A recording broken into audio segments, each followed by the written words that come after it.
French Shalom and greetings to you all. I hope you all had a wonderful New Year celebration. Of course, it's a completely made up date since it does not tie into a solstice, an equinox, a new, or even a full moon. In fact, its only real significance was that it was once known as Circumcision Day, the eighth day when baby Jesus would have been entered into the tribe following the Abrahamic covenant of circumcision, based on his celebrated birth date of December 25th. Go ahead, pull a calendar out, count the days, do the math. When the calendar was revised, this date was tasked with marking the change. Now, it's amazing how it's taken on the role in people's lives that it has. An excuse to party and hope for a better time. How incredible that we're so programmed into hoping for a better instead of celebrating great of what we have. Now, just like it's amazing how vilified Israel and the Jewish people are in places you would never expect, that is North America. Europe's another story. Jews have been driven from just about every country, every home in Europe or Asia over the centuries, and yes, you'd have thought by now that would change. But I'm not so optimistic. North America was the last bastion, but now just look around. The protests in major cities, major arteries, major events are staggering. I understand protests, but these peaceful protests are not peaceful. And they're not protesting anything real. Hamas is not Palestine. And the definition of genocide, which once meant something, is now just another word, barely understood anymore. Over the last half dozen years, it seems, peaceful protests are no longer ever peaceful, and the damage done impacts millions for longer periods than people may ever realize. When people protest for Israel, you can bet it's almost only Jews who are there. They stand alone. But these Palestinian protests that you see in great cities all over contain few Palestinians with many other mostly young supporters who can drop everything, including work for those who do, to shut airports, destroy buildings, and threaten with bodily harm innocents, like on October 7th. And who would be the first to feel the wrath of Sharia law for their liberal, progressive views. I hear from people who live in what's known as Jewish neighborhoods, who now fear for their safety. And Jewish neighborhoods became Jewish neighborhoods because there were, forced accommodation for where Jews were able to live for so many years. The ghetto mentality. Who pays for all this and why? Instead of food and shelter for the homeless and indigent. Aren't those the people that the money should be going to? I certainly never thought I'd see what North America has become. We've been reading about the great dream master. We read the most famous dreams in history in these last few weeks. And sometimes we have dreams we never forget. They stay with us. We seek our Joseph to tell us the meaning. We understand what Pharaoh went through. I had a dream the other night, which to me was a throwaway snippet, but which my Yosef explained, which provided an Archimedes aha moment. But being one who rarely remembers dreams, I know some people remember all their dreams. I hardly ever remember a dream. But I remember a dream I once had many, many, many years ago.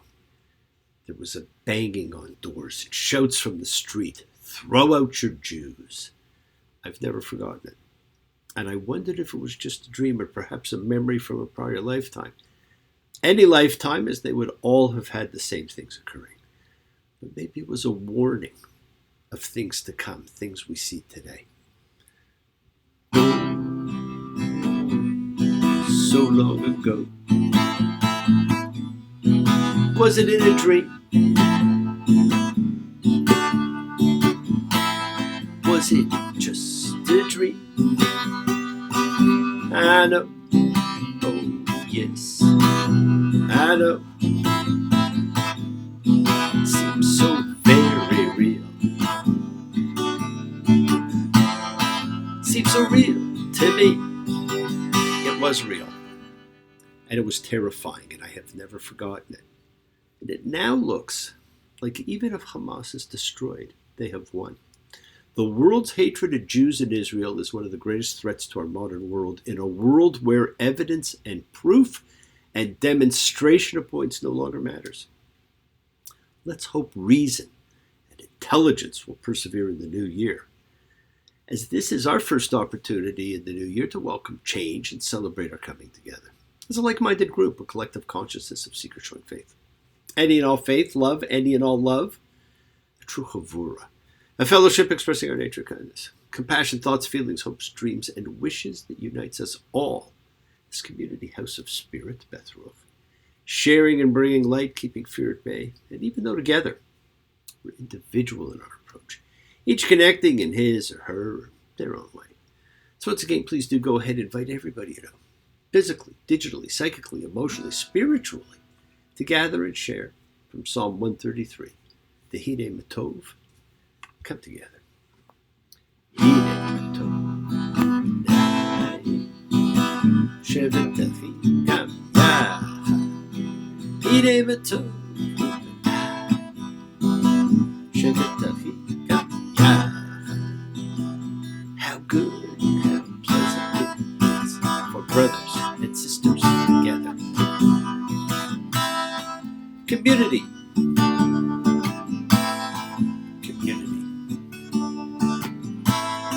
Community. Together. We support each other in this community. So let's all spread love, goodwill, and fellowship to the world. Remember, friends, this is you setting aside a little bit of sacred time in your own sacred space to honor and converse with whatever you happen to believe in, because we all believe in something. It is a part of your kavanah, your intention, that you put out to the universe. It's your goodwill. And goodwill and intention are the roots of what you can control, of what you can correct when you need to change course. Your intention sets in motion everything that occurs in your lives, my friends. Let's take some time now. Let's use that intention and send some of that goodwill, some light, some healing out to everyone you know that needs it. Healing and renewal for everybody, because it flows through space, finding those in need. So send it out for those you know, for the souls and spirits of everybody you love. So think of whoever that needs healing and renewal and love, or just plain goodwill. Focus on them. Call their names. It's not just for people, it's for our pets, it's for the earth. It is the healing of the world, the tikkun olam, that's part of our spiritual genetic makeup. Part of the healing of the world is what we said, thoughts and energy for health and renewal and goodwill for everybody. They don't have to be sick. It's for those in our hearts and our minds. So let's all send energy out for the people in need everywhere. Special thoughts and prayers for those in need of assistance. And let's always continue to keep in mind the poor victims of October 7th. Those hostages still imprisoned. We pray for those who need prayer. We don't have to know them. We want health, recovery, good life for everybody around us. For Sharon and Terry, for Pam and Shelley, for Joel, Maria, for Diane and Gloria and Doria, for Teresa, the Cardinal, for Johnny and Fern, Maria, for Paul and Carson, for John and Ron, for Snoopy and Connie, for Dean and Danny, for all those suffering and in need everywhere. Let's not forget to include the familiars of our lives, all of our sacred animal friends everywhere, for everybody you know in need, for the whole world, for Rosemary. Friends, it is the kindness, the healing wishes, goodwill, and love we all send out. It just circles the world finding those in need. So thank you, each of you, for all you do, for all you care, because the world is a world of spirit, and spirit, my friends, never dies.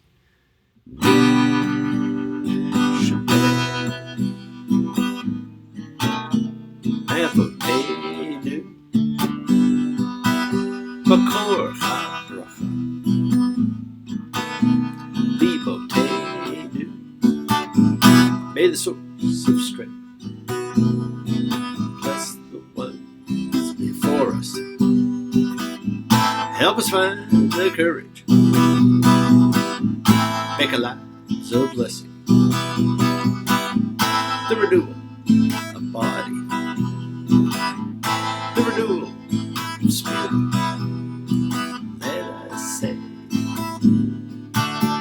Amen. Yishmerach, let us all have our spirits renewed, because this is the great prayer for healing.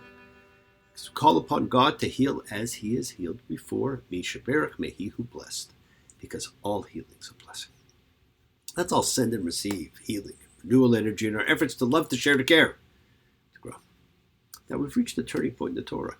We're starting a new book, the book of Exodus, but whose name is really Shemot, the names. Don't forget, The Greeks named the books for the theme. The Hebrew and the Torah names them for the words. We're now going to be propelled into a new place and time, with all familiarity of the past gone. No idea how things develop because we aren't party to any of it, and none of it is explained. We have jumped into the future in the blink of an eye. It's going to open telling us that all the people we knew are dead, but their death did not bring an end. Life encompasses us all and is an ongoing process. The book of Exodus tells the story of the birth of a nation, born in slavery, held in fear, which many this 3,000 years later still hold, pardon me, and ends with the nation's establishment of its own center, its own leaders, and symbols of freedom. Genesis took us on a journey of narrowing our attention from the universe and creation to the earth, to humanity, to a particular family. Exodus begins to broaden the circumference of attention again, as the family grows into a nation, comes into conflict with other nations.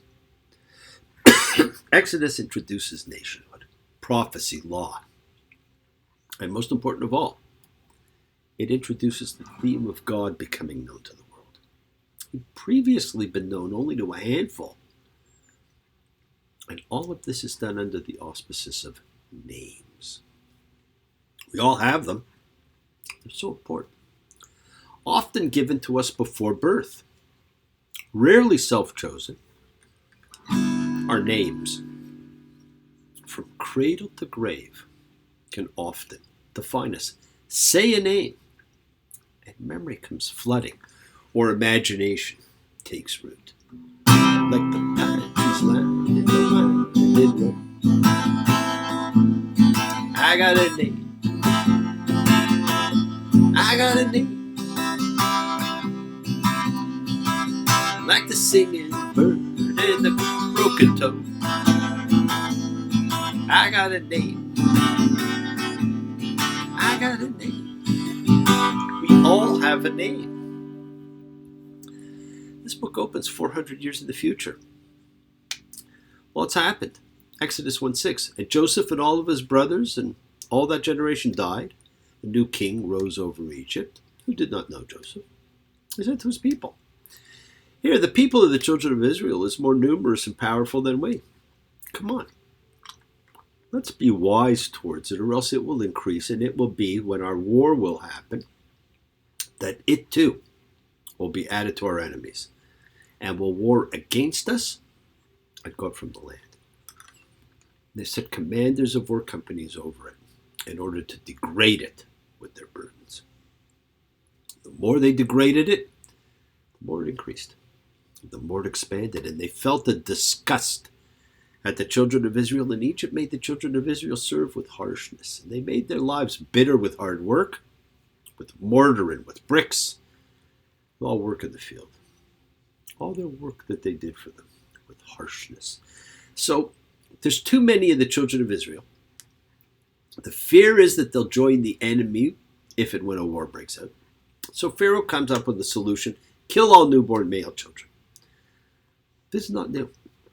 This happened in another time, in another place. And so the people would be familiar with this. And Pharaoh commanded all of his people, saying, every son who is born, you shall throw him into the Nile, and every daughter you shall keep alive. This is the backstory to where we are. The scene has been painted. Exodus 2:1. And a man from the house of Levi went and took a daughter of Levi, and the woman became pregnant and gave birth to a son. She was not able to conceal him anymore. She took an ark, made of bulrushes for him, and smeared it with bitumen, with pitch. Put the boy in it, put it in the reeds by the bank of the Nile. As the bee would say, this thing we call an ark, in Hebrew was a box, a tavah. The exact same word that was used for the craft Noah was in. It is the only two times that word is used in the Bible. connecting two very distinct crafts. But we think of Noah in a boat. We think of Moses in a basket. Both were united in their position of being examples of faith in the same kind of vessel. Moses had no more ability to control where the basket would go than Noah did where his bigger basket would go. Both at the whim of God, steered by fate, or for those who prefer, the universe. And it is an English word used for housing the Torah. But the ark that holds the Torah is a different word in Hebrew for that kind of box. So part of our confusion comes from the fact that we use the word ark for three different things. Two are the same, one is different. Now we're told Pharaoh's daughter finds him, and that Moses' own sister, who was watching from the side, offered to get someone to nurse the child. So she got the baby's own mother, who would now be paid by Pharaoh's daughter to wean the child. Exodus 2:10. And the boy grew older. She brought him to Pharaoh's daughter, and he became her son. And she called his name Moses, and she said, because I drew him from the water. The story is incredibly similar to Mesopotamian stories. The legend of Sargon, to be exact. First ruler of an empire, found in Assyrian and Babylonian texts, in which a priestess places her infant son in a basket, brushes with pitch on its exterior, and casts him into the river, and a water drawer retrieves the baby and rears him as his son. This and other literary parallels to the birth account of Moses suggest how perplexing the biblical story is and how influenced the Bible was by life in exile. Now, Sigmund Freud, in his brilliant study of Moses and of man, observed that such stories generally involve three steps. A child is born of noble or royal lineage. The child comes to be brought up as a commoner. The child grows up and eventually arrives back at his rightful place in a royal house. We see that played out in many of the fairy tales we grew up with. This story, however, is the opposite. What's fascinating, even learned people recall the story out of order. Imagining Pharaoh's daughter naming Moses as she draws him from the water, but she does not in fact name him until after he is grown and his mother brings him back to her.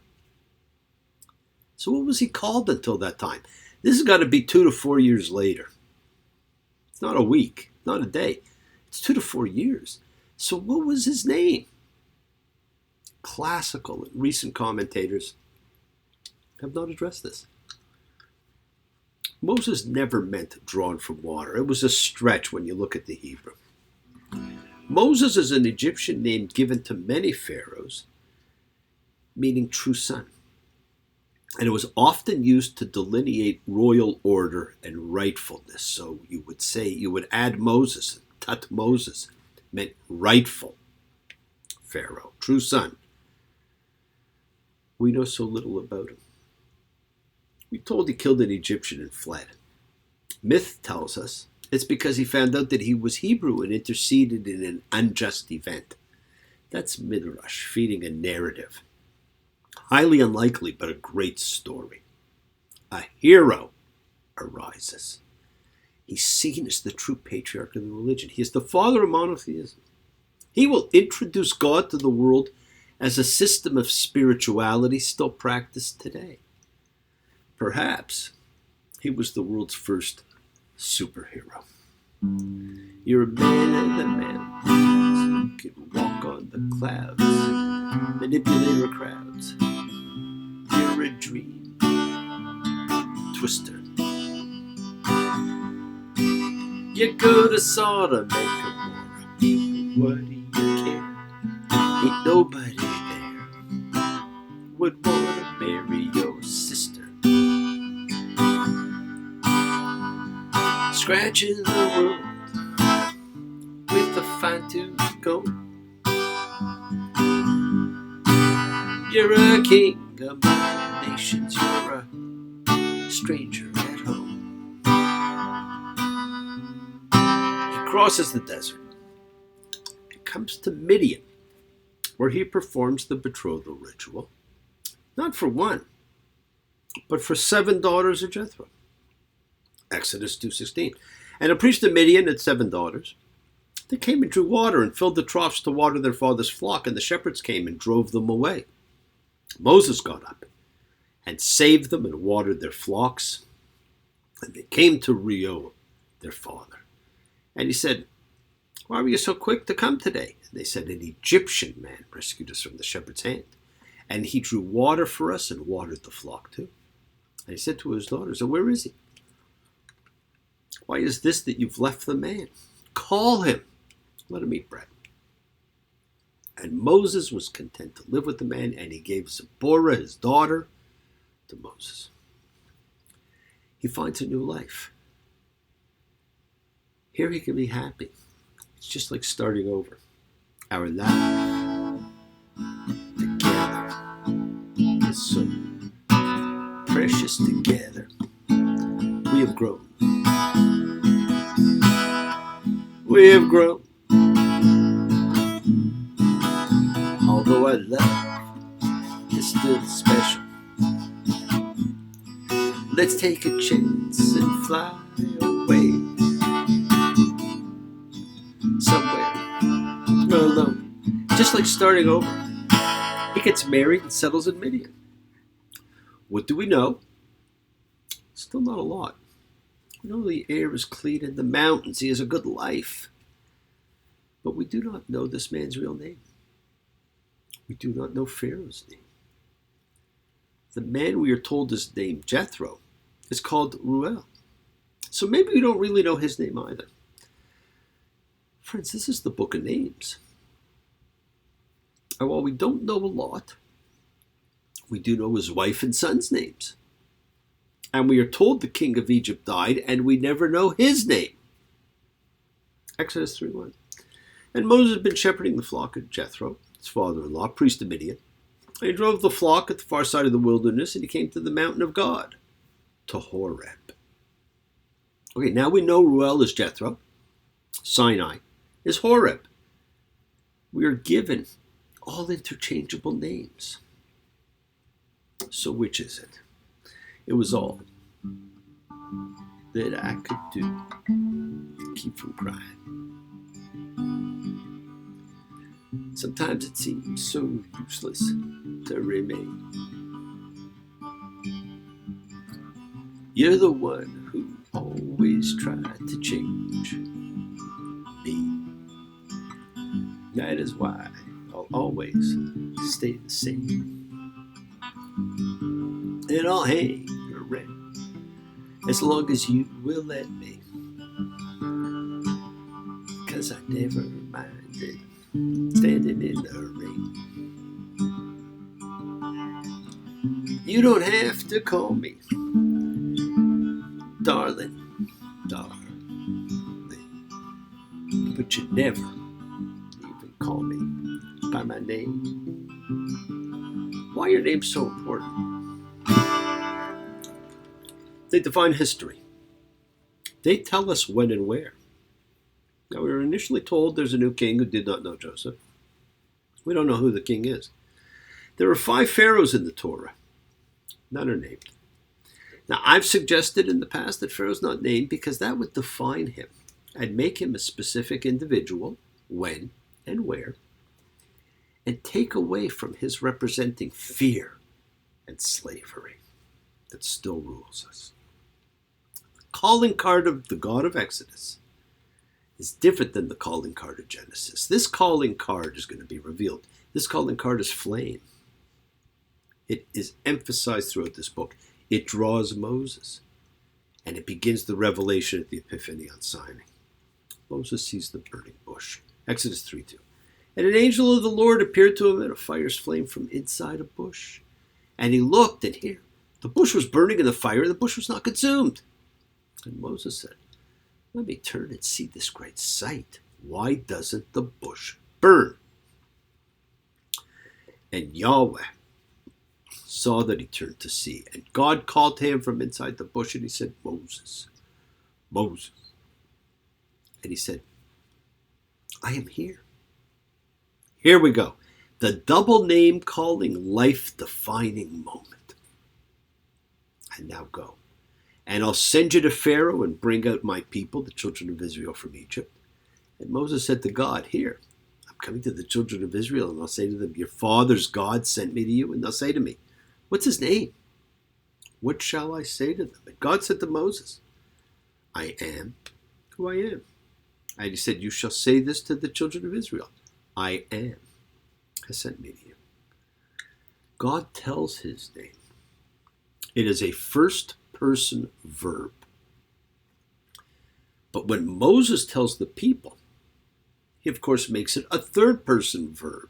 He, not I. We know the name is the four-letter name of God, the Yud He Vav He, which translates properly as he that causes to be. When God says it to Moses, he says, I that cause to be. But Moses says, he that causes to be. The book of names has given us the one name that counts. God tells his plan. He's sending Moses to speak to Pharaoh, who he, God, won't let the people go. But Moses doesn't want this job.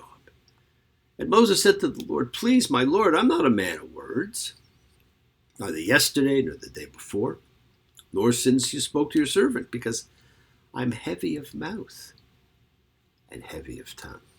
Now, this is frequently taken to mean that he had some sort of speech defect. Now, one of my favorite midrashim, the explanation stories, tells us that as a baby growing up in the palace, Moses could reach for burning hot coal or the crown. He was put to a test, and he was reaching for the crown. But an angel moved his hand to the coal, and he burned himself, and he put his hand in his mouth, burned his mouth, and therefore had a speech impediment. I love that story. It ranks up there with Abraham and the idols, and Jacob and Leah. Remember, we seek similar word usage for biblical meaning, and sure enough, heavy of tongue is used in the Bible, and it always refers to nations who speak foreign languages. Is it possible instead that Moses needed Aaron to speak to the elders because he did not know Hebrew? He didn't speak their language. He spoke Egyptian. Exodus 4:19, and God said to Moses and Midian, go back to Egypt, because all the people who sought your life have died. And the Lord said to Moses, when you're going to go back to Egypt, see all the wonders that I've set in your hand. You shall do them in front of Pharaoh. And I'll strengthen his heart, and he won't let the people go. God just gave incredible information. And next week, the real dialogue begins. Yes, my friends, the world is sacred. So is everything in it. Express your gratitude, light a candle, make a wish. Celebrate your life and the lives of those you love. Share your feelings with them. Live free, be free, honor your freedom, be well, be happy, be blessed. Share and honor the light, and all who live in the light and continue to shine. Continue to send everybody you know goodwill and love. Remember, we're a community. We learn together. We celebrate each other. We love each other. We share the ride together, men and women equally. So let's send out love, not fear. Send out peace, harmony, goodwill, and healing to all who need it. And learn to forgive and learn to love. Open your hearts. Honor the relationships of your life and tell those you love that you love them. Examine your intentions. Use them to imprint your will on the universe. Remember, we set in motion all that happens in our lives. It is our intention. Our cabin, our cause, our effect. It's all linked. You always have time to forgive and be forgiven because you have the knowledge of what's good and bad. So acknowledge what you've done wrong to yourself, to God, and to any person you've wronged, and ask forgiveness. But do so with sincerity, with accountability, with vulnerability. The secret of forgiveness, compassion, and peace is in acceptance. Can you accept yourself, other people, the world, just as they are? Can you accept life as it is without trying to control it? Because if you do, you can experience the peace that acceptance brings. So keep on dreaming. Keep on being, keep sharing, keep shining, keep teaching, keep spreading joy and goodwill. Do not follow fear, follow love. It's always in front of you. Work to be present in the body. Express your heart. Quiet the mind. Because the deepest source of your real power lies in your consciousness and your ability to be mindful, aware, and present in all of life's circumstances. Love with the heart. We're all part of a greater whole. Embrace love, not fear, forgiveness, not anger, and be there for someone because someone will always be there for you whether you know it or not. We share together. We learn together. We help each other because we're each of us trying to find love and acceptance and support. We all have or could have that special someone in our lives, so find them. Tell them what they mean. But you're never alone on your journey. Keep forgiving those you need to forgive. Keep asking forgiveness from those you need to ask forgiveness of. Listen to the voice of God as he, she, it, them, they, whatever, talks to you. We have entered a new world now. We've met a new individual through whose eyes the entire story will now take place. And we will never know his name. But we've been introduced to God, whose name we learn and then never use again. You know my name. Look up my number. You know my name. Look up the number. You know my name. You know my name. You know my name. Look up my number. God knows your name. And you know his number. Thank you for joining me, my friend. Shabbat shalom and blessings to you all. Take care.